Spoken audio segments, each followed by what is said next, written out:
I think I've got it. Yeah. And she should be able to come in through the URL. Yes. Okay. She should show up and you'll have to let her in. Okay, perfect. Well, you're going to have 9 minutes of dead recording because it's on right now. Not unusual. Okay, thank you so much. I appreciate it. I'll talk to you later today at 5. Okay, good. Thank you. Good luck. All right, bye now. Bye-bye. Thank you.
Hi, Rebecca. This is Connie. Can you hear me?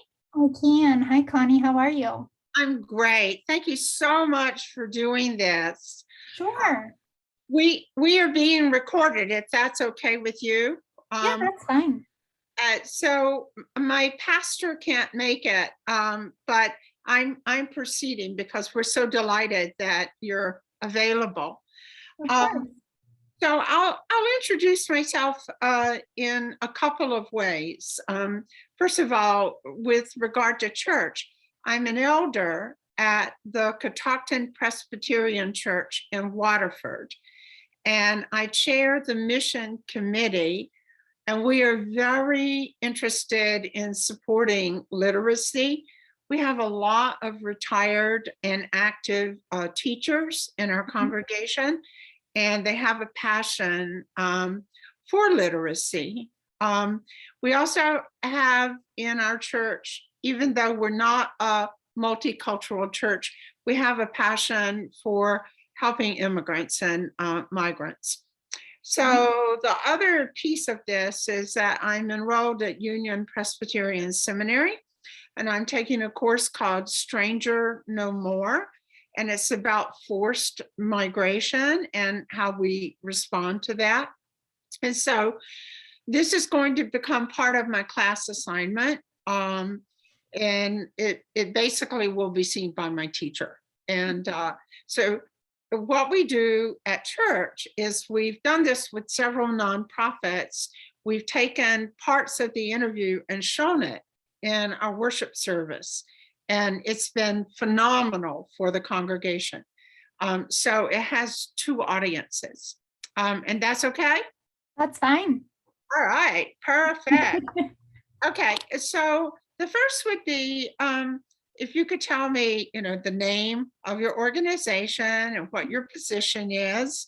And you can roll from there right into what kind of services do you provide? Okay, so I'm Rebecca Caldwell, and I am the Adult Literacy Program Director at Loudoun Literacy Council. So my position is to kind of oversee the adult programs that we have at the council. We also have family literacy that has another director. So the programs that we offer, and I have a list up here ready to go, so I don't miss anything. So we have a variety. So we offer ELL classes, which teach English at 3 different levels. We have beginner, intermediate, and advanced. And, because of COVID, we were offering it solely online, which actually took off pretty well. And we continued keeping those online availabilities as well. So now come summer, and previously in the spring, we're doing a combination of in-person and online, which is thriving. We also offer tutoring, which is one-on-one. So say someone's not comfortable or isn't really ready to be in a classroom setting, we can do one-on-one tutoring, family tutoring where there's a whole group, or 2-on-1 type of whatever. It can be customized to whatever the student needs. And that tutoring can be GED, English classes, citizenship. It can be basic education, TOEFL, things like that. And then we also have GED and citizenship classes, which are actually coming up in June. And those can be offered, the GEDs being offered in person and citizenship online, but most of the time it's in person.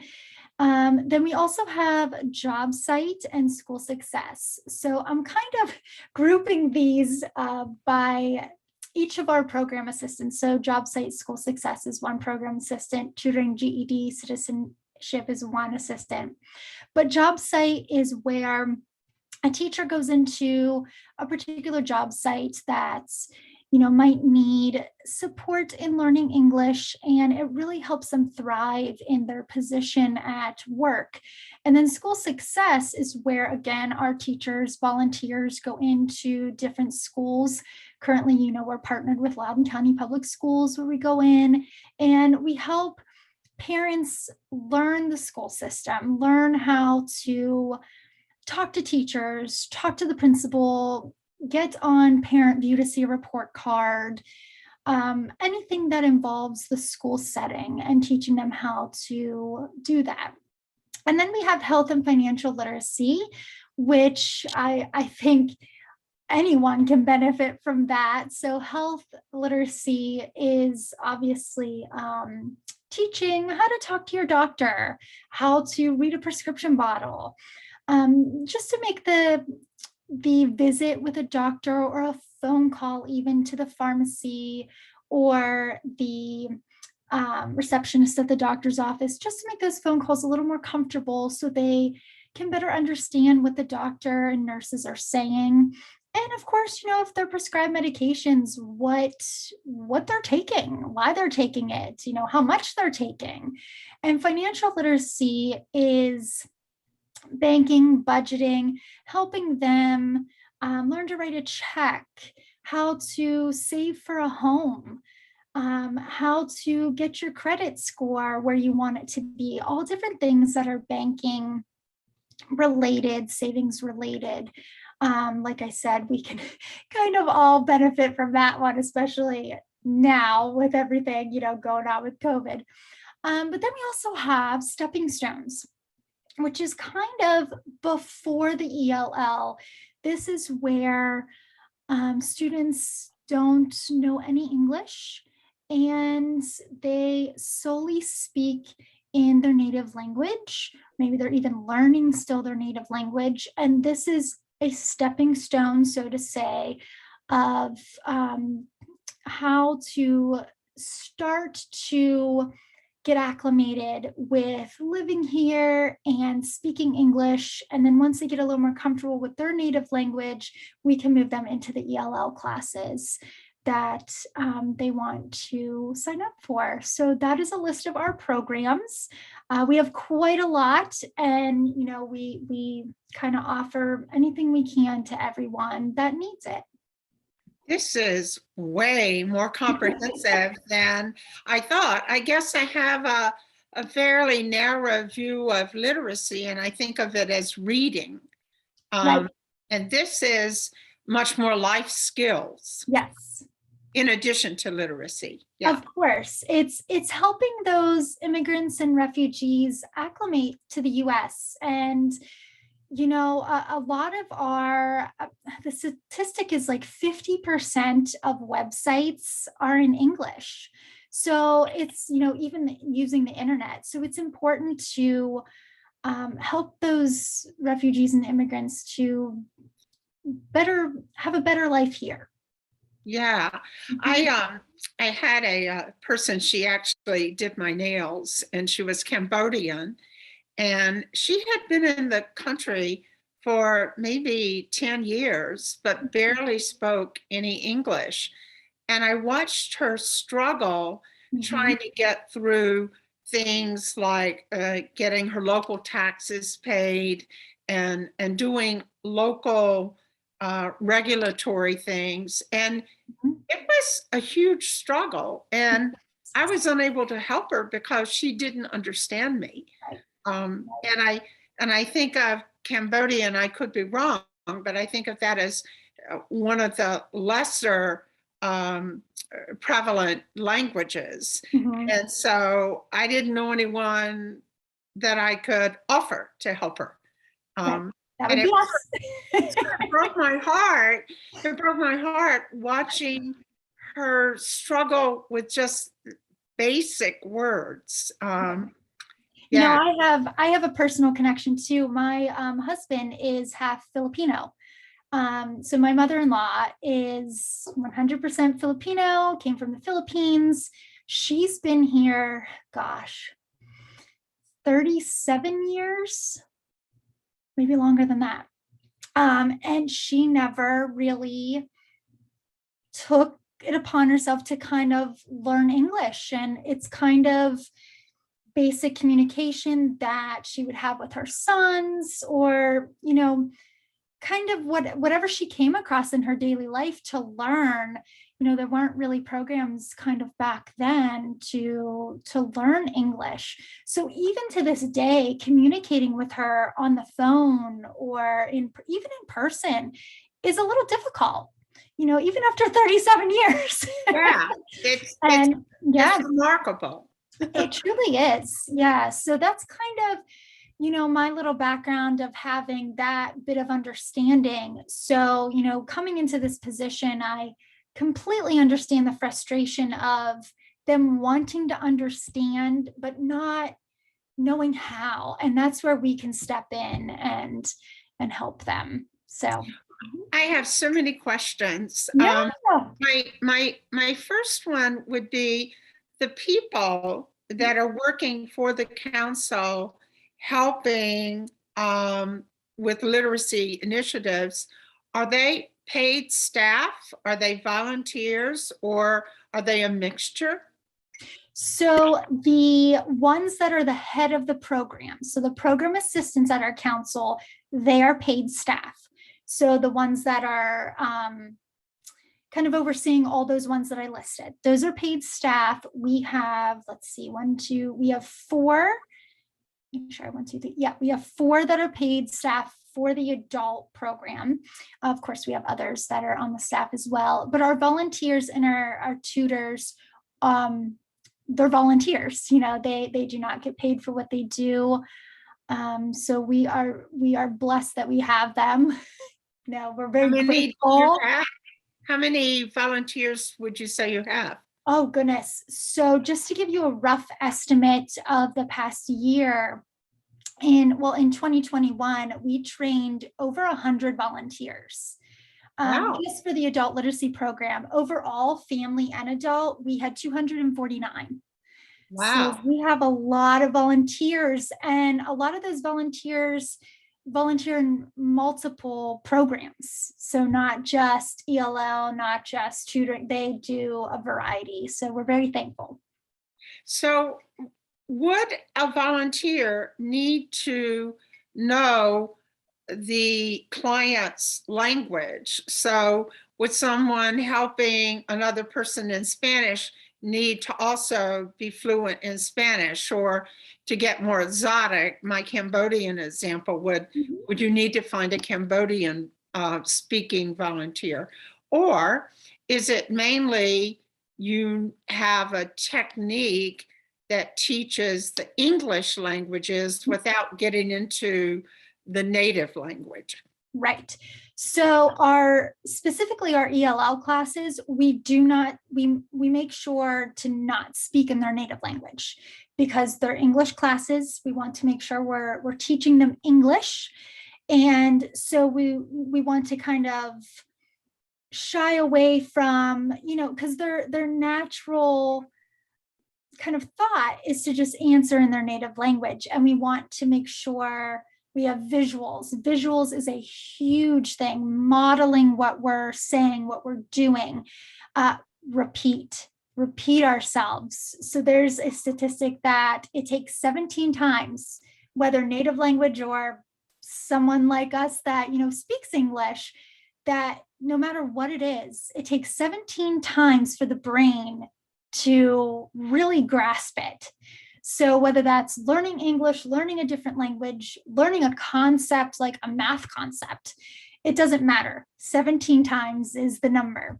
So the ELL solely, in English that we teach it, but things like tutoring, school success, job site, all those other ones are a little more personalized, where they might have a need for someone that can help them if they're Spanish speaking, that also has a Spanish background. So those are a little more personalized, that we can find someone that speaks their language that can help them with both. And where does this tutoring take place? Do you have centralized points, or are you distributed? I know sometimes transportation is an issue for people. So yeah, where is it? So again, personalized. So pretty much libraries. Libraries are a pretty good place. Coffee shops, anything, bookstores, any place that you can find a quiet space really works. So it's a kind of public place that, you can meet and feel relaxed and do your one-on-one class. So, are any churches helping? Are any of the tutoring sites at a church? So tutoring, no, but we do have a partnership with a church that is going to, whether it's later in the summer or in the fall, going to continue to partner with us and have ELL classes and GED and citizenship and all of our other programs there. So yes, we do have one church, but that's a great partnership to have because you reach a lot of people that way. Would there be, I'm just kind of brainstorming, Mhm. would there be an opportunity for a church like ours, which is a small church, Mhm. to not only offer some type of tutoring, but also provide a meal at the same time? Mhm. Would that be good?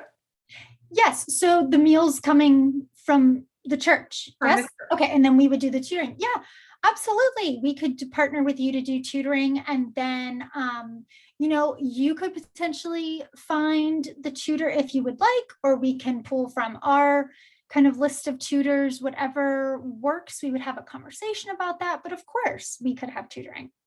Okay, well, I think I'm going to go back and suggest this. Is there a particular need that's chronic, or is it kind of whatever we can do would be good? Whatever you can do is helpful. Okay, all right. So how do your clients find you? How do they get signed up? So, two main ways is really word of mouth is huge for us and social media.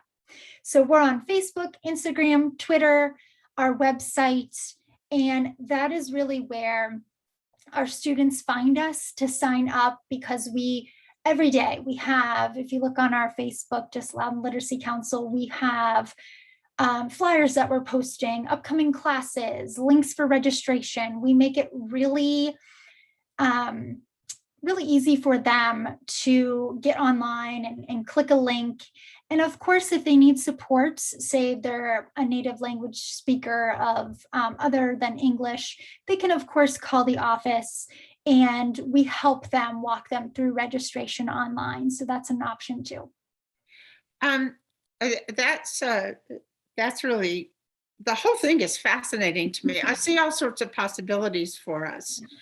Does that mean your website is heavily multilingual, or So we make sure that any flyer we post is multilingual. Yes. So the majority of the time we do have an English one, Spanish, and Arabic that we typically put on our any flyer that we make, unless the class is solely in English. So for instance, the financial class, solely in English, but we always will offer one class that is English and Spanish or English and Arabic, whatever we need, that's available too. So you'll notice if you take a peek at our financial flyer, there's only one because the majority of it's in English, and then there's a section in Spanish for that one Spanish class.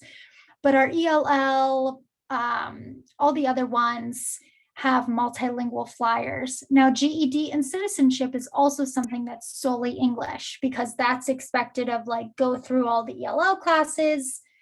You need to be proficient in English to take GED and citizenship. um, citizenship is interesting to me. Um, do you get involved in helping understand the various immigration laws, or do you partner with someone that is more focused on the legality issues of immigration laws? So the citizenship is helping those students to get their US citizenship. So it is teaching them the tests that they'll be taking, Uh-huh. and because it's lots of questions, and it's the exact questions that they'll have to learn. So it's really teaching to the test of what they have to know to help them pass the citizenship test. So how many people in a year would you say that the council is helping? Oh my goodness. So to date, so our calendar runs July 1st through June 30th. So kind of like a school calendar. And let's see, from July 1st to now, let's not count summer registration, we have helped over 800 Wow, students. Yes. that's Yeah. amazing. We Now, is that the adult part or is that in totality? That's the adult part. How do you have a number for like the family amount? I do. Let me pull that up. Let's see here. I apologize. I should have had that up That's already. okay. It'll take me, because I'd love to give you a number. We don't have our annual report out just yet for 2022, but I can pull something from 2021. Let's see here. Okay. So in 2021, we helped 1,799 children. Oh my. Yeah. And just to give you little kind of backgrounds. So because of COVID, you know, in 2020, we helped 543 adults. So just think of that jump. I mean, fingers crossed that by July 1st, you know, we double that. That would be fantastic to have 1,000 adults that we've helped in 2022, but that just shows how much we've grown in just the last 2 years. To give you an example, so in the family literacy part, we distribute books to students. And so books distributed, so going back to 2017, we distributed 4,600 books. Last year, we distributed close to 15,000 books.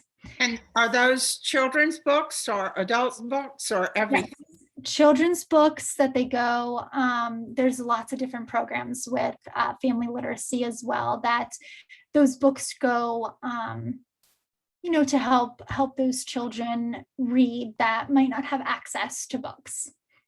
And do people donate books? Yes. That's how you get them? We do. So there's a variety of different programs, like I said, in the family.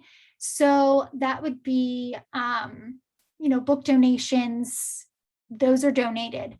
But we also have baby book bundles for new moms that come with new books, a little gift,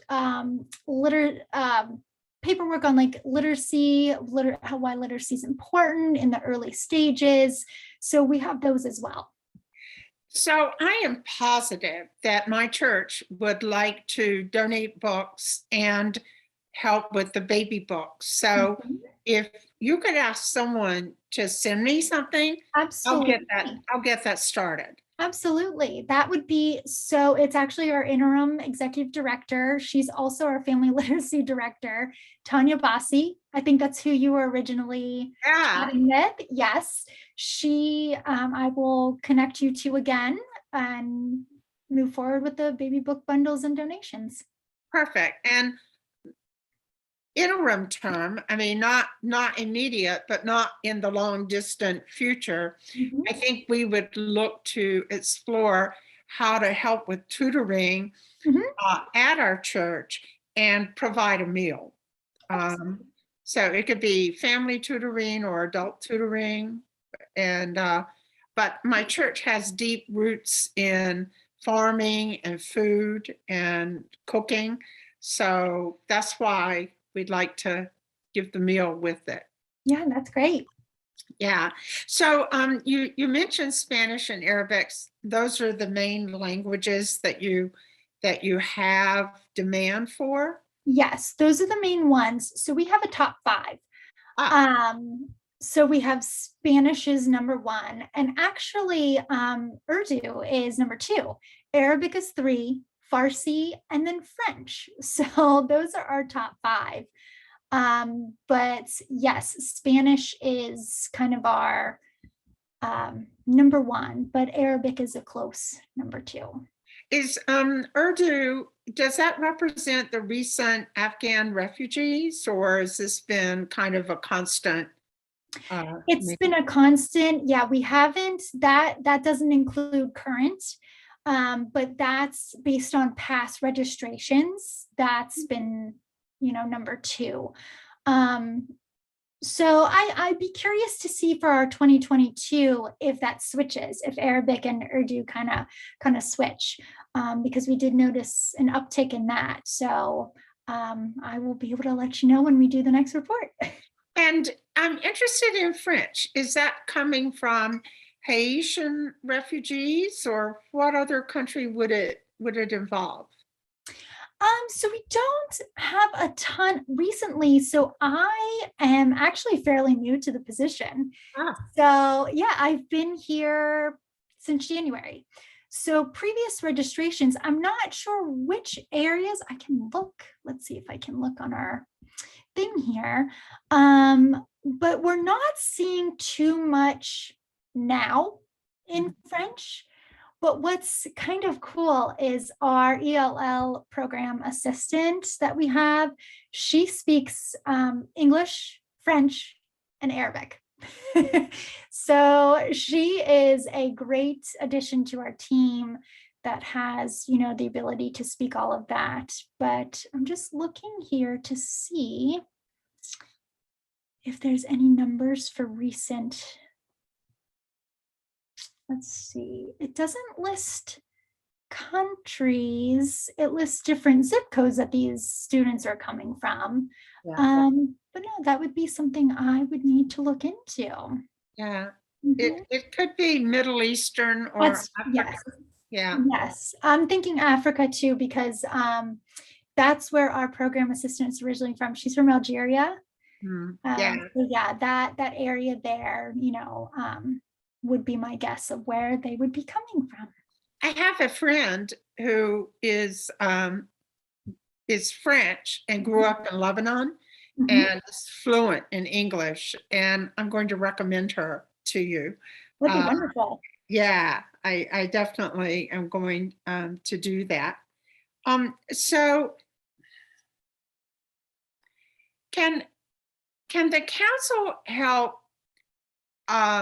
the folks like your mother-in-law that are starting basically with no knowledge of English? Mhm. Are you able to help at that level? Yes. So we have basic beginner that, if my mother-in-law lived here, that I would be telling her to, try to attend that.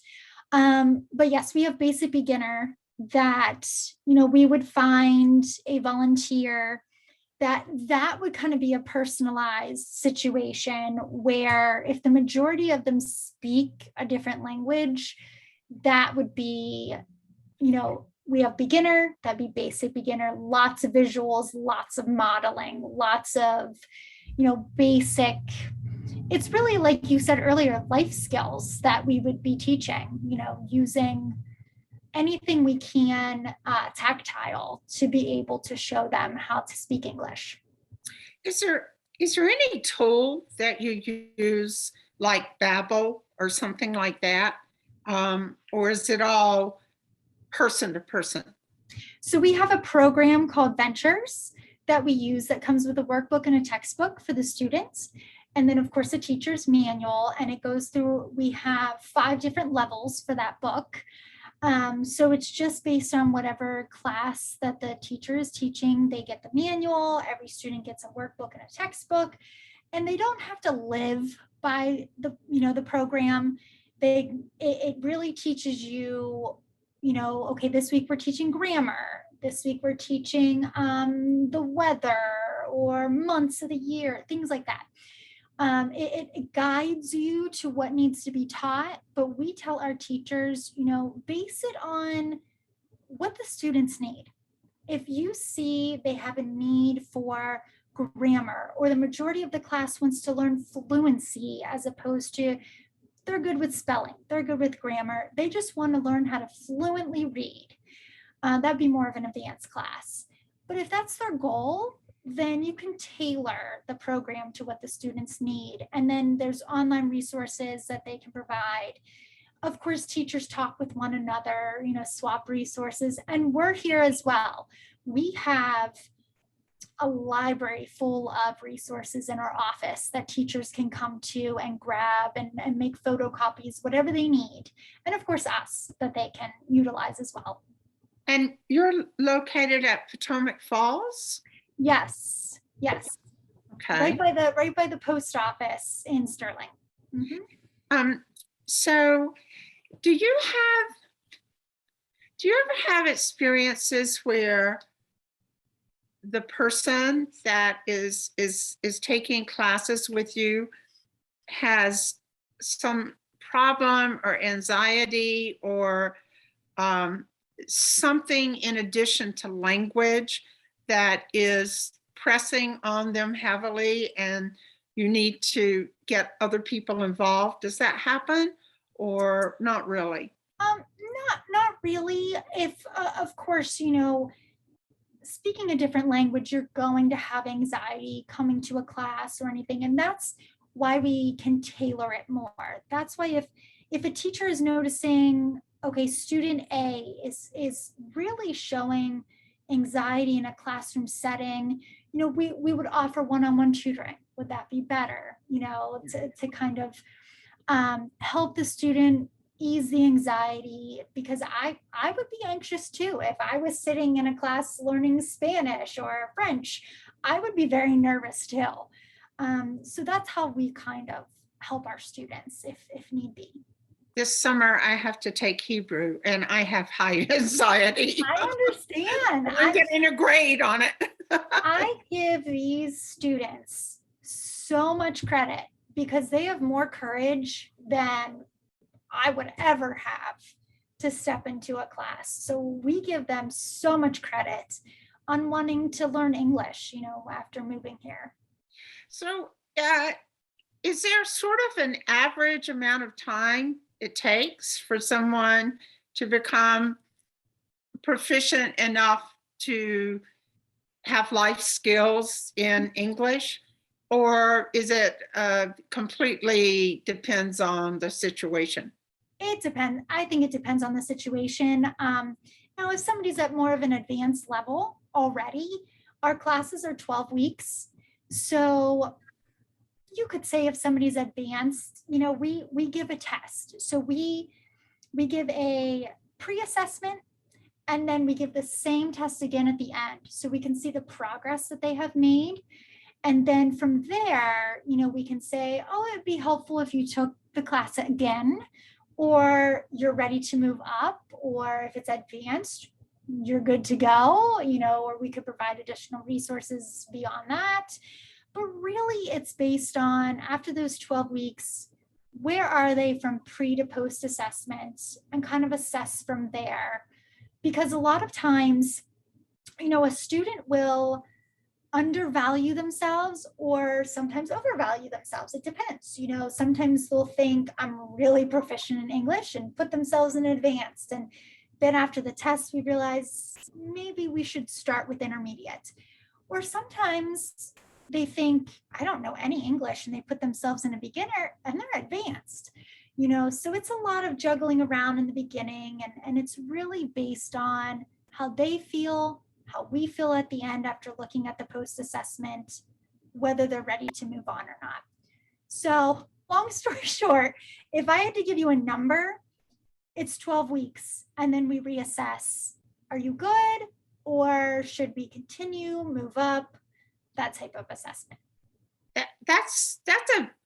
That's a short period of time. It's very short. What that says to me is there's a lot of hope. Yes. Like, if someone is feeling very lost and adrift in our culture, in a short period of time, you can get them at a certain proficiency level that they're a lot more confident, right, or feel like they blend in better. Exactly. Because if somebody is starting very basic at a basic beginner, let's say they go through every 12 weeks, 9 months, if they, fluently go through all beginner, intermediate, advanced. Within 9 months, they can be from beginner to proficient. That's great. That's wonderful. Yeah. So have you got any lessons learned? It sounds like, first of all, I should have asked you how long you guys have been doing this, because you seem like a well-oiled machine. So when did this start? So it started, I want to make sure I get the exact date right here. So they've been providing services since 1980. So it is definitely a well-oiled machine at this point. So yeah, they've been at it for a long time. And you know, we're even coming with the times where we're making it more technology friendly, you know, everybody with their phones and things like that. So registration is a lot easier. Resources are a lot easier for teachers, things like that. You know, even setting up a meeting. I mean, we emailed back and forth to set up a meeting. You know, it didn't have to be, you know, a phone call, or, you know, it's very quick with technology. So that is really our hope to make it easy for them. So what I was going to ask you is, do you have any lessons learned in terms of working with people that English is not their native language?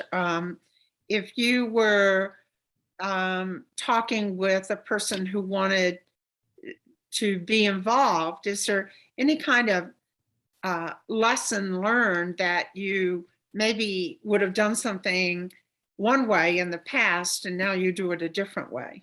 Is that? I would say, now I wasn't here in the past, but if I, just based on conversations that I've had, I would honestly say the registration part of it, because somebody that speaks a native language, that part of it, and I have another one as well, so I have two. That part of it can be very intimidating just to register yourself. So that takes a lot of courage to do that. So we've really streamlined it to where, you know, it's not in person, it's all online. We've made it shorter, quicker, so they don't feel that intimidation, that nervousness of what am I getting myself into? So that's something we've learned, you know, that's through conversations of really making it, like I said, tech savvy for them. But the other thing is also adjusting that pre and post assessment. We used to give one that was a little bit longer than we would have liked.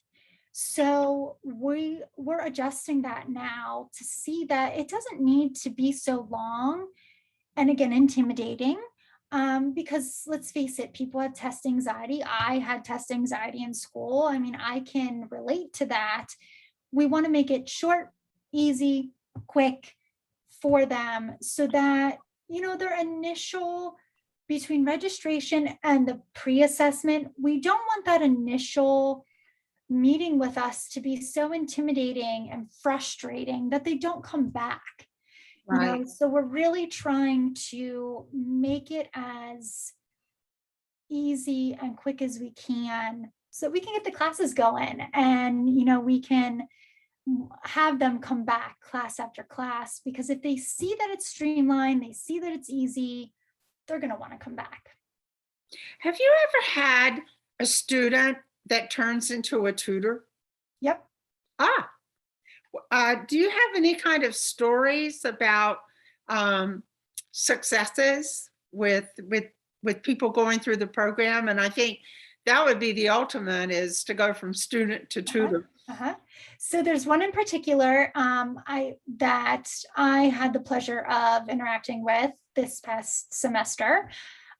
She started as, this was before me as well, started as a student, worked her way through the classes, and then I believe she started as a teacher assistant. So if they're not 100% ready to, whatever the reason might be, you know, not wanting to be solely in front of a class, or, you know, wanting to shadow a teacher first before really taking the step. So I think she went teacher assistant, But not only is she a teacher for us for our ELL classes, and she teaches beginner, but she does it online. Oh, wow. So it's like, I'm really proud of her because not only did she take it upon herself to learn English, but then she became a tutor and a teacher to help our beginners, but she's also doing it online. Yeah. That's Tech having to savvy. learn, that's having to learn to, yeah, that's a Yeah. whole nother world than in person. Yeah. So I give her kudos to her for not only working her way through, but doing it online. And she also, sometimes a teacher or tutor, family reasons, medical reasons, whatever personal reasons might be, that they have to miss a week or whatever the reason might be, she has kind of been my first one to step in and say, I'll do it. I'll fill in for the week, which is great to see. It's full circle. That is amazing. What was her native language? Spanish. Spanish. Good for her. Yeah. Oh, wow. He's great. Do teenagers do tutoring? Do you have any of that? So it needs to be 17 plus. 17 plus. Okay. 17 plus. All Yeah. right. So my last question is, how can people help and how can churches help? So people and churches can kind of help in the same way, volunteer. Now, as far as a church, we could partner and you could be a site for classes, for tutoring, like we talked about. So in general, people, it's just helping, volunteering, but that volunteering can look however you want it to look. Like, we have lots of needs for not only different classes, but like I said, we're kind of becoming tech savvy, that we have other opportunities that maybe a 20-year-old, in college needing their hours, for a practicum or something, could, shadow a teacher, or they can help us with registration, or a variety of things that they could do. They could create resources for us. They could create different curriculum. There's lots of different things that they can do for us. But like I said, as far as you could be a site, like a church could be a site. We have a couple partnerships just for the summer that they're holding it. We have an apartment complex that is holding it for their residents. We have Sterling Community Center that is holding it for the community. So whatever you need, we can help offer. Oh, that's great. That's absolutely great to hear. I have a question. If our church were to offer this as a site, which I think we would really like to do, would people find it intimidating to come to a church versus the library? Would there be some sort of cultural thing of like, maybe I don't want to go to a church because I don't know what that church does, or I don't know that church's faith, or whatever? Is that an issue? I don't think it would be. I don't think it would be. I mean, you're always going to have, some that choose not to, which is okay. But I think the majority would be fine with it. I think it would be fine with it. Right. And is the location in Waterford, Virginia, between basically Leesburg and Lovettsville, somewhere like that? That's kind of the orientation. Is that an okay geographic region? I think it would be, because we do have a lot that come from Leesburg. So it'd be wonderful to be able to offer, because other than, we have Middleburg, but we don't really have anywhere in the Waterford area. So that would be wonderful to have another location. We're close to Lovettsville. We're close to Percival. Yeah. So would be a good Western Loudoun. Okay. Yes, it'd be perfect. Great. That's great. Is there anything that I should have asked that I didn't?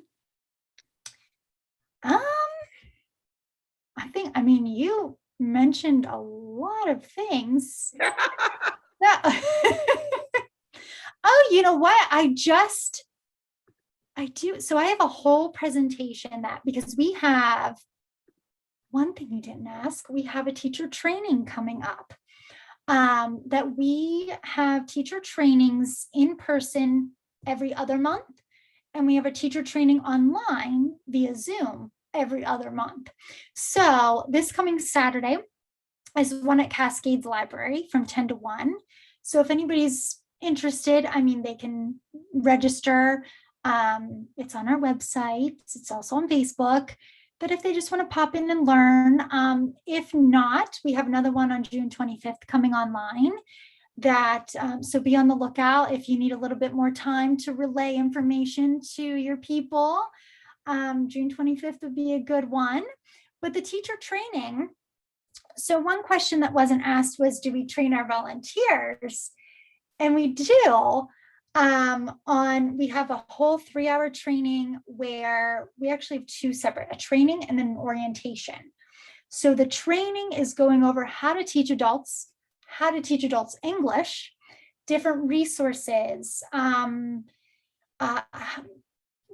different games to play, things to do. And that's actually the presentation that I am pulling from, my information. It goes over all of our programs to help them know which one that they want to help us with, props to use, things like that. And we try to go over things that are free, because I'm a former teacher, so I know not spending money, finding things for free is, the most helpful thing, because nobody wants to volunteer and then have to spend $100 on props. I mean, that's not what we want. So, I get my teacher brain going of thinking of different things that, I would do crafts with kids and what paper towel rolls, things like that, around the house that you can use. So different things like that. And then we have a teacher orientation. So after the training, this is for those that are like, okay, I'm serious about this, I want to do it. They come to the orientation, which is on Zoom. And that's when we go more in depth. What is the Ventures program? How to use it? Where can you find lesson plans to just use right away that you don't even have to create and come up with? So we go in detail over that at the orientation. So that the first thing is training, the initial training, yes. And then orientation follows that and gives much more detail about the specifics. Right, because we don't want to overwhelm the teachers because we don't really require any kind of teaching background. It's just, if you want to volunteer, we'll teach you how. Okay. So we really don't want to overwhelm our volunteers by not only telling them what they're going to do, but also how to do it. So we wanted to split that of just giving a background, who we are, why choose us, how we help. And then those that are like, okay, I want to volunteer, this is for me, they come to the orientation and really learn, this is how you dive into it. This is how you teach the class. So we split it up to make it a little less overwhelming. So that initial training, how many hours is that? 3. That's 3 hours with a little bit of a break. Of course, snacks and drinks are provided. Can't have a training without snacks and drinks. So we have a break in between. The whole time is not just talking. We have interaction, question time. We do practice activities, different things like that, so they're not just sitting for 3 hours. Wonderful. So I might not be able to marshal resources by this Saturday, but June 25th is in the realm of possibility. Would you be able to email me whatever information I need to let people know? Absolutely. Yes, absolutely. So that'll be, that's a little over a month absolutely. So I will probably be getting that together in a couple of weeks, because we like to advertise it like a month in advance. Yeah. So look for that in a couple of weeks. We'll make the flyer. I'll send it to you. the link to, well, it'll have a QR code that they can just scan with their phone, and it goes right to the form to fill it out. So yeah, that'd be wonderful. I can do that. Well, it'll take a little bit of time to get all this communicated and worked through over the summer, but I can tell you my church is very eager to help with literacy, and is very eager to help with anything involving English as a second language, and welcoming people to our country. So I'm so glad we had a chance to chat. Yes. We're going to edit this. We'll send you the edited version. And I just can't thank you enough, Rebecca. This has been really, really helpful. Of course, absolutely. And if you need a little idea of when, so if you're not quite ready for summer, we're going to start fall mid-September. Okay. So that might be good to have in my pocket as well, because people are already, going places. And absolutely understand. That's exactly why we split our summer session in half, because we understand, if somebody can come in June, but they're going on vacation in August, they're going to miss class. So we split it in half to kind of accommodate everybody. But yeah, fall will start mid-September. Perfect. Well, I thank you so much, and send me whatever you think I might be interested in. We'll put it to good use. That sounds great. I will send everything I have. Okay. Well, grace and peace. Thank you. All right, thank you. Bye-bye. Bye.